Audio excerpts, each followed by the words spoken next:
My name is Nicole, I'm 32 years old and live in a small town, about a 50-minute drive from Boston.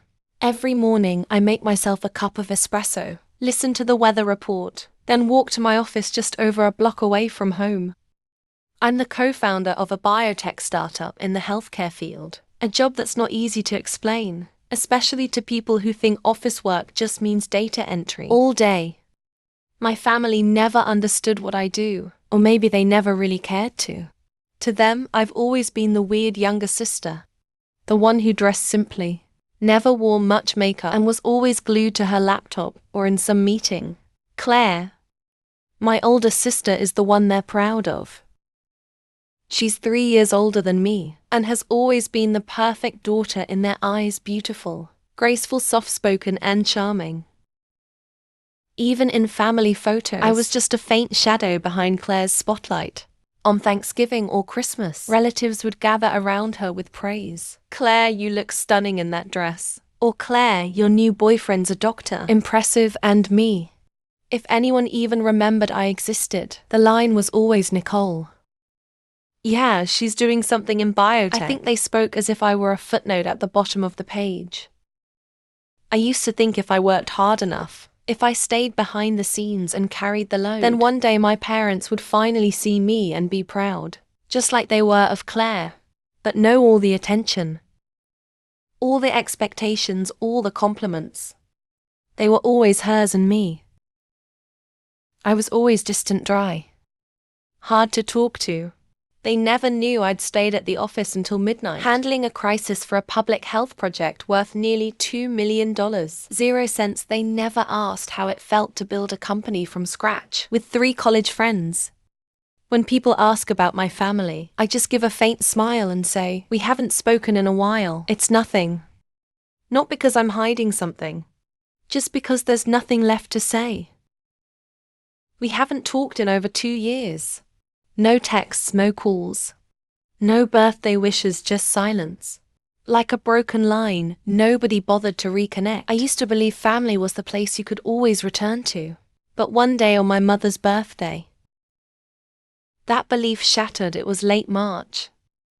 I had just closed a successful funding round with an investment firm. From New York, I planned to take 3 days off and fly back early to help my parents prep for Mom's birthday. Like I always did, nothing fancy.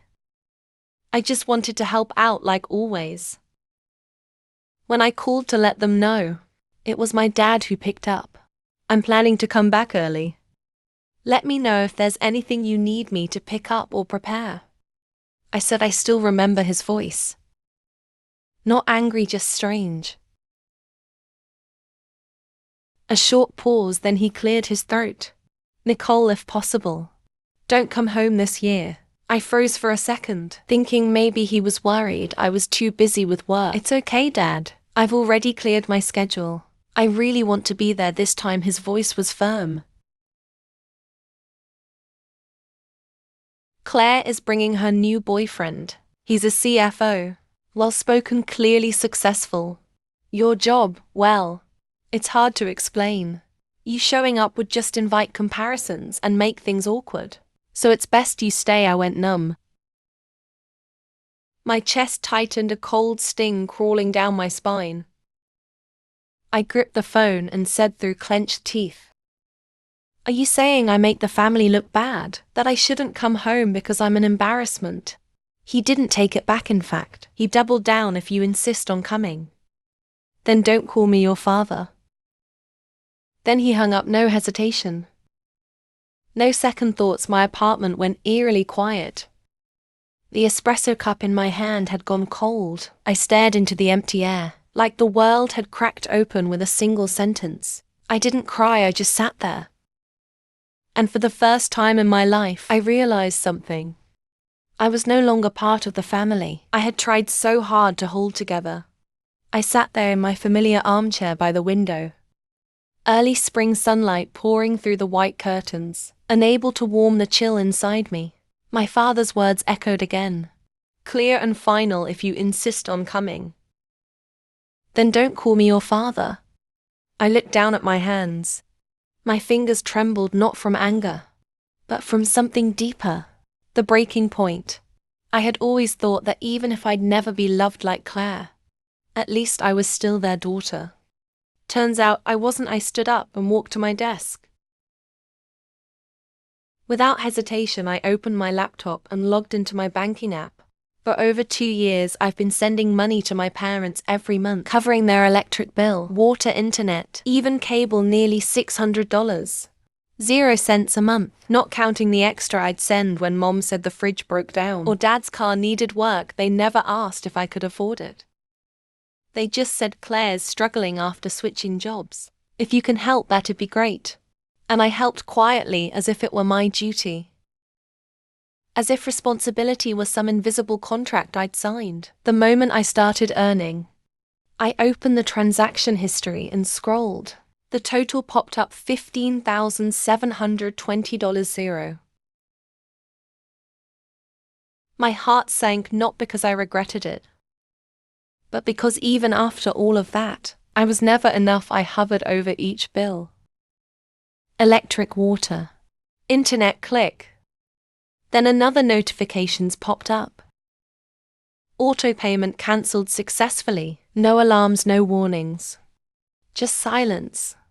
Just like how I'd always existed in my family. That night I couldn't sleep. Not because I was angry, but because I kept thinking about how everything unfolded. About what my father said. About how my entire family was willing to cast me aside just to impress Claire's new boyfriend, a man I hadn't even met. I've been compared all my life, but this was the first time I was publicly rejected. As if my existence was an inconvenience. Mum's birthday came quickly. I didn't call, I didn't send a card. I didn't post anything online, not out of spite, but because I couldn't pretend anymore. At exactly 5 p.m. as I sat on my balcony sipping peppermint tea, my phone buzzed. It was my mom. I stared at the screen for a few seconds, then let it go dark. A message came in right after Nicole. Why is the power out? Can you check for us? I set down my tea and opened the next message from Dad. No water, no internet. Call the providers, your mom's freaking out. I sat in silence, eyes fixed on the tree line out back. No anger. No pain. Just an eerie calm. They didn't ask, are you okay? Not a word about the phone call. They just wanted me to do what I'd always done. Clean up the mess. Then came a text from Claire. The internet's down, guests are coming, and Mom is almost in tears.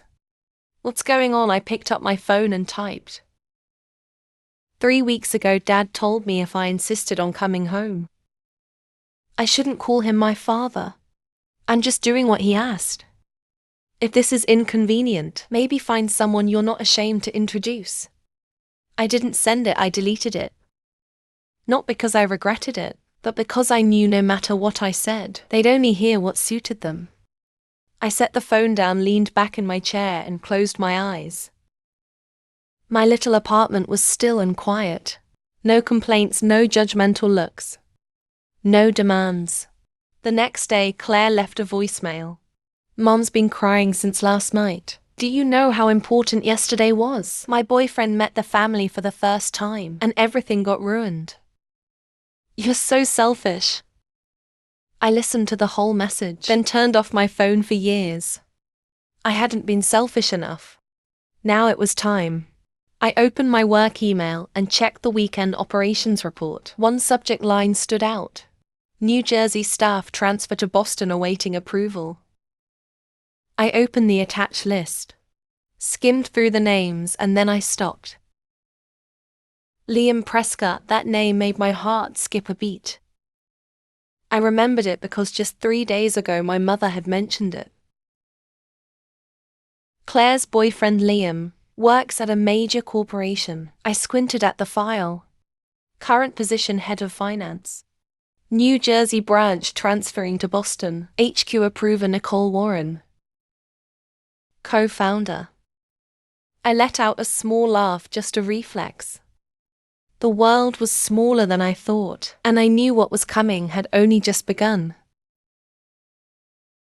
I sat still in front of my laptop, hand resting on the mouse, my chest hollow as if someone had taken a piece of my memory I'd clung to for too long. Nearly $16,000, 0 cents. Every cent of it paid by me month after month without reminders, without delays.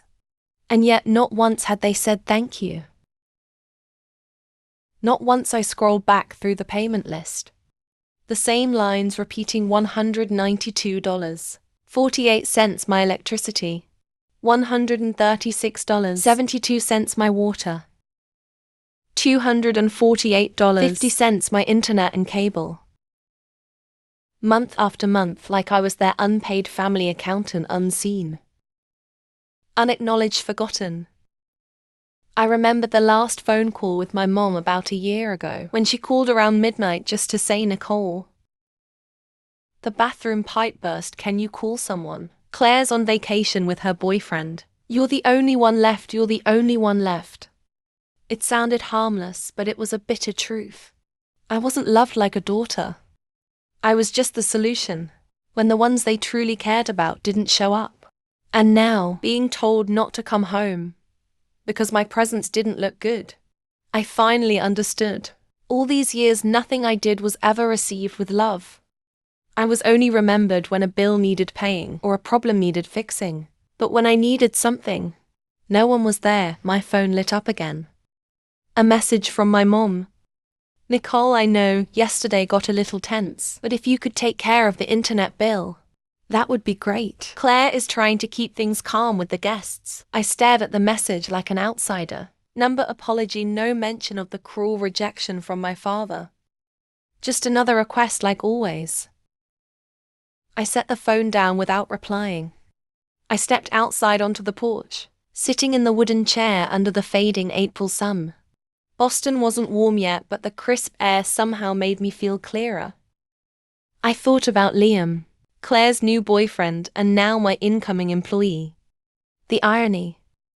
My family excluded me from Mum's birthday because of him, while he was about to report directly to me. If life were a comedy, this would be its finest punchline. I returned to my desk and opened the email. The subject line stood out.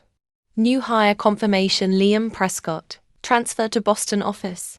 I clicked on the profile, everything matched: age, experience, degrees, polished resume, exactly the kind Claire would go for, educated, established, charming on paper. I looked at the attached photo. Something familiar then I remembered. We'd briefly met at a conference about 6 months ago. He shook my hand and politely called me co-founder Warren.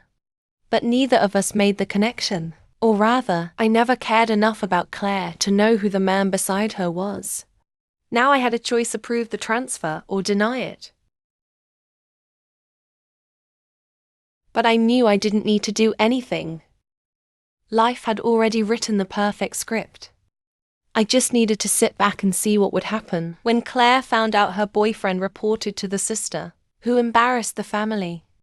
The next day, Liam arrived at the office. He stepped into mine with a folder, his face slightly tense. When I looked up, his eyes paused on me, then widened in shock. "Nicole?" he asked softly. I smiled faintly. "Calm and composed. Welcome to Pacific Genomics. I'll be reviewing the entire financial plan for this quarter. I look forward to working with you." Liam froze, his face flushed, then turned pale. No one in my family knew I co-founded this company. No one had ever asked what I really did. They just assumed I was some low-level desk worker. I said nothing more, just slid the contract toward him. Liam took it and quietly left the room. I leaned back in my chair. I wasn't happy. I wasn't sad. I just felt like the wheel had finally turned. And this time I didn't have to say a word. The truth had spoken for itself. The morning of my mother's birthday, the Boston sky was unusually grey. A thick fog hung in the air, making everything look blurred, like the world itself was bracing for something to unravel. I poured myself a strong black coffee, sat by the window and stared at the empty yard. I didn't plan to do anything. No texts, no calls, no birthday post. I just wanted things to play out exactly as they were without me. At 9 a.m., my phone buzzed. First message from Mom Nicole's sweetheart. I think the power is out, can you check for us? It's an important day. I placed the phone face down on the table. Same tone, sweet. Gentle, like nothing had ever happened. Like I hadn't been told by my father that I embarrassed the family and shouldn't show up. 15 minutes later, a second message, this time from Dad. Still no power, water is not running either. Is something wrong with the payments? Call the provider now, short cold. No concern, no mention of me being excluded from the party. Just a command like I was still their logistics manager. I sighed. For 2 years I'd never missed a single payment. Electricity, water, internet cable. I cancelled them all one by one. The night my father hung up and severed everything, because I was hard to introduce. And now, on the very day Claire was introducing her boyfriend to the family, the house was in chaos, no electricity. No water, no internet. Exactly as expected. By 11 a.m., the messages came flooding in. Mom Nicole, please, I'm begging you. Guests are arriving, can you just help this once, Dad? No electricity, we can't cook. Where are you? Take care of this now. Claire, seriously, Nicole. Today is special, Mom's about to cry. There's no internet, I can't call anyone. I'm losing it here, can you stop being selfish? I leaned back, my coffee had gone cold. The text didn't make me feel vindicated. They didn't satisfy me, all I felt was emptiness. A quiet, unwavering emptiness.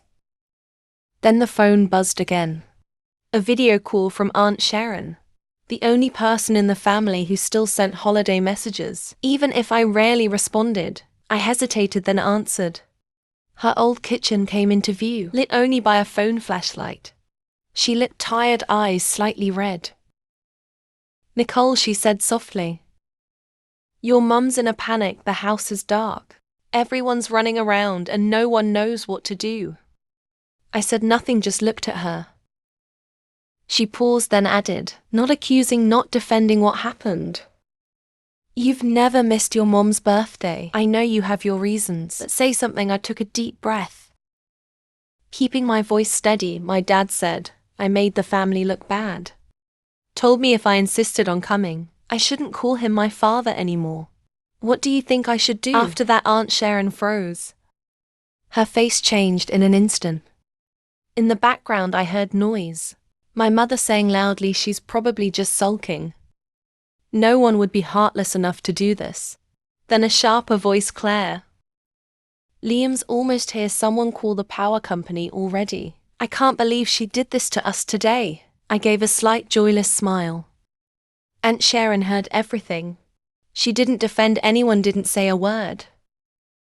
And then unexpectedly the screen shifted. A new face entered the frame. Liam. Same neat suit, same polished expression as in his resume.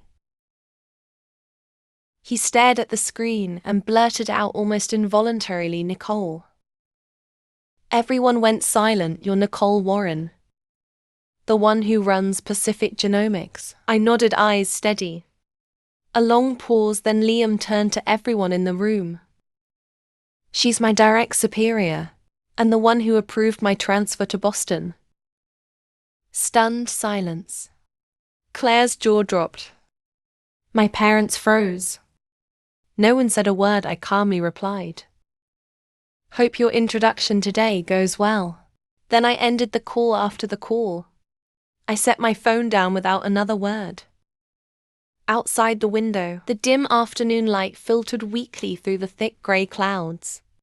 Everything around me was so quiet, it barely felt real. No voices. No follow-up texts, no calls. Just me and a strange, weightless sense of relief after a truth revealed not by me, but by them. I didn't need to expose anyone.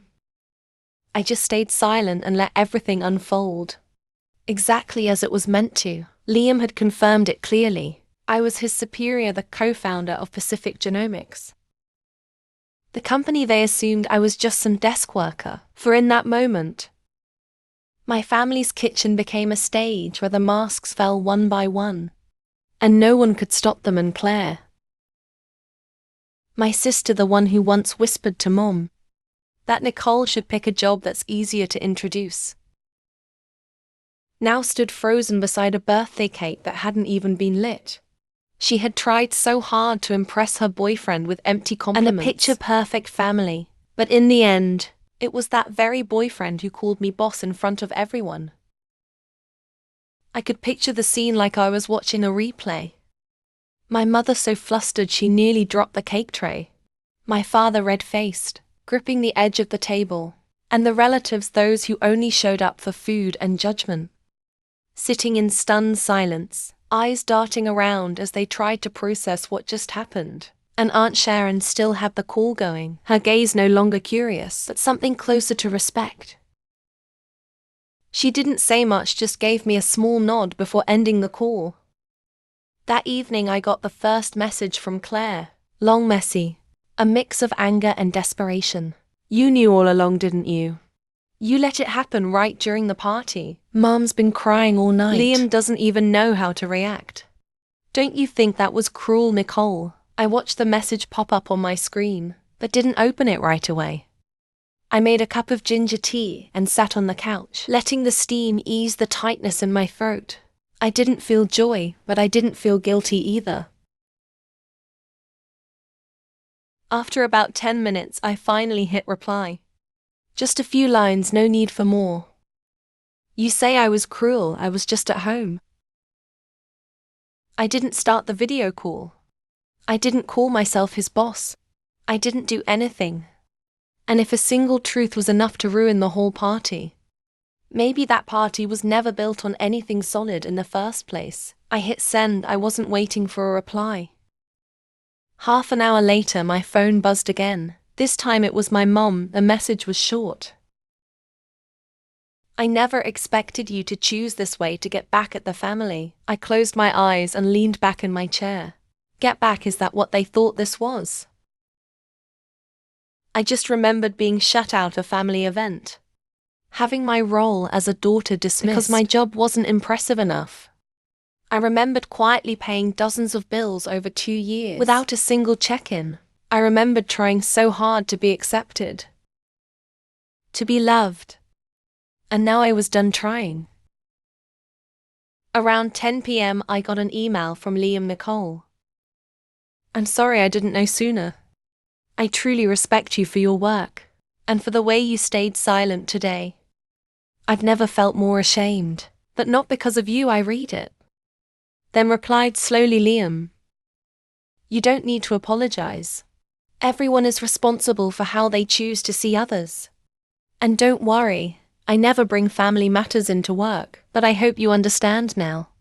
Sometimes silence is the greatest strength. I clicked send, turned off my screen and placed the phone face down on the table. Tomorrow I'd still go to the office like usual. There would be reports to review, meetings to prepare for, and a world still turning outside. Only now there was one difference. Starting today, the ones who once dismissed me, finally knew who I was, and without a single shout, without any accusations, I had made them go silent. The next morning as I walked into my office, sunlight filtered through the glass panels, casting a warm golden glow across the room. The air was calm, as if the universe had given me a few quiet minutes to breathe before the day's noise returned. I sat at my desk, powered on my computer, and opened my email. As usual in the priority inbox, there was one unread message. Sender Liam Prescott. I clicked it. Subject: apology and goodbye, Nicole. I don't know where to start. But after last night, I couldn't sleep. I've been thinking what happened. Probably shouldn't have happened in front of so many people, but at the same time, I feel a strange sense of clarity. Especially about you. I'm not ashamed that you're Claire's sister. I'm ashamed that I didn't see her true self sooner. I can't stay in a relationship where basic respect doesn't exist. As of today, I'm ending things with Claire. Thank you for staying silent yesterday. And thank you for the way you lead. Quiet but strong and fair, Liam. I read it twice, then leaned back in my chair. I wasn't happy that Claire got dumped. I just felt something right. Like for the first time, someone outside finally saw what I've been living with for years. The things I was told I was too sensitive about, or too cold for staying quiet about. I didn't reply, there was no need. But about 2 hours later, as I was reviewing the financial summary from the finance team, my phone lit up a message from Claire Nicole. I know you're busy, but please, can you talk to Liam for me? He's misunderstanding everything. I looked at the message calm and unmoved. I didn't reply right away. Less than 5 minutes later, another message came through. You're his boss, you have influence. If you say something, he'll reconsider. I stood up and walked over to the window, gazing down at the busy street below. All those years I had wished for just one message from Claire, checking in when I was hurting, one word of encouragement when I failed. But there was nothing, and now that her relationship had crumbled, the person she turned to was me. Not to apologize, but to fix it. I returned to my desk and typed. Liam didn't leave because of anything I said. He left because of who you are. And maybe for the first time he really saw it. Claire didn't reply immediately, but about an hour later a new message arrived. You're right. But I really don't want to lose him. I'll change this time, please. Just this once I didn't respond. Not because I was angry, but because I was past the point of explaining.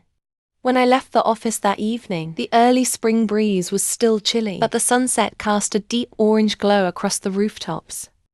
I walked to the parking lot slowly, without hurry, without worry. Maybe for the first time in years, I felt light. I hadn't sought revenge. I had simply lived my truth and let the rest reveal itself. Claire had brought this ending on herself, and Liam, once dazzled by the facade of a perfect family, had finally seen the foundation beneath, the one I had lived on most of my life. That night I played an old playlist, the kind of music that used to make me feel invisible during my early startup days. But tonight the melody sounded like a quiet affirmation. I had stepped out of the shadows. Not by yelling, but by standing firm. And that's what Claire, or anyone else in my family, had never seen coming. I didn't need validation anymore. I just needed to be myself and live what I truly deserve. About a week after things calmed down on a rare Sunday afternoon, when I decided not to touch my laptop, the doorbell rang. I wasn't expecting anyone, and I almost ignored it. But something made me glance through the peephole. My parents were standing at the gate. I stood still for a few seconds, letting my mind catch up with what I was seeing. My mom held a small bag, her face tired. My dad had his arms crossed, his eyes less stern than during our last call, but still carrying that usual hardness. I opened the door. Said nothing. Hi, honey. My mom said first, her voice raspy like she'd just gotten off a long flight. Can we come in and talk for a bit? I silently stepped aside to let them in. No hugs, no warm greetings. Just a heavy silence stretching from the hallway to the living room. I poured some water, set down 2 glasses and sat across from them. My mom glanced around the apartment, simple, tidy and completely untouched by any presence of my parents. My dad spoke first about your mom's birthday. I said some things I shouldn't have. I stayed quiet. He looked at me, then continued slower this time. Maybe we've been a little hard on you. Claire's been a mess since the breakup, and your mom's been crying non-stop, so we wanted to sit down and talk like a family. I still said nothing, just nodded slightly. I wanted to see where they were going with this. I was used to the long build-up before they got to what they really came for. Just as I expected, my mom jumped in right after. Well, we actually have a proposal. She hesitated, then placed the bag on the table and pulled out a printed sheet. We've thought it through. You're stable now. Your job is great if possible. We're hoping you could help us with a monthly contribution. Around $2,000, 0 cents. Just enough to cover living costs, insurance and some retirement savings. I looked up at her $2,000 a month. My dad jumped in as if afraid I'd misunderstand. It's not much for someone in your position. We're family, Nicole. I sat up straighter and kept my tone steady. What about Claire? My mom hesitated. She's not doing well after the breakup. She's down, work's not going great. We can't pressure her. I let out a soft laugh, not out of bitterness, just because it was all so familiar. Claire was always the one who couldn't be pressured, and I was always the one who could handle it. I looked directly at them. If Claire agrees to contribute her part, $1,000, 0 cents a month, I'll cover the other half. If not, I'll need a legal contract. One that clearly states when you both pass, all assets including the house will belong to me. Silence filled the room. My father furrowed his brow, his face flushing red. Are you seriously giving your own parents conditions? I didn't blink. Not conditions, principles. I already spent nearly $16,000, 0 cents on this family over 2 years, without anyone ever acknowledging it. If you want me to continue, then things need to be clear. My mother turned to my father, her voice starting to waver. Maybe we should talk it over. But he shot up from his seat, slamming his hand against the wooden table, making the glasses rattle. We raised her for over 20 years, and now when we ask for a little help, she demands a contract. Unbelievable. I stayed seated, my eyes locked on him. Dad, I don't owe you. If you think raising me was some kind of investment that needs a return, we can calculate it line by line. But I won't pay for it. With silence anymore. He looked like he wanted to argue, but froze, lips pressed tight. My mother stood up and gently tugged at his arm. Let's go. I stood too, walking them to the door. No hugs. No goodbyes. When the door closed behind them, all that remained was the soft breeze drifting in from the balcony. In that stillness, I knew another chapter had ended. And this time I was the one who wrote the final line. After that day, my parents never reached out again. No calls, no messages. No accusations, not even an apology for the outburst that had hit my home like a storm. As if every disappointment in their lives had been caused by their difficult daughter. But I wasn't surprised. I'd grown used to that kind of silence, the kind that didn't come from shame or remorse, but simply from people who don't know how to speak when they're no longer in control. I kept living my life, quiet mornings with coffee, strategic meetings that ran late into the evening, signing deals with partners who once doubted a young woman could run a biotech company, and through it all I stopped feeling guilty. I stopped thinking I was wrong for saying no to being the backup wallet, the default caretaker just because I could handle it. Because eventually you have to understand, love can't be measured in monthly payments, and it can't be forced through a sense of duty. If affection only exists as long as the bills are paid, then it's not family. It's a transaction. I started cutting the invisible strings that tied me to the roles they had assigned me. I no longer used a family photo as my phone wallpaper. I didn't remember Claire's birthday. I didn't mark the holidays to send a little something. I no longer hovered over guilt-ridden messages. I learned to put the period myself, instead of waiting for them to start with an apology. One day during a team meeting, Liam, now officially our company's head of finance, walked in with an investment report. He worked with focus, professionalism, and always kept a respectful distance. We never talked about Claire, not once, and I appreciated that. Some things, when fully understood, are best left unspoken. That afternoon as I left the office, it was drizzling. I stopped by a familiar cafe, choosing a seat by the window. On the wall was a carved wooden sign. Home is not always a place.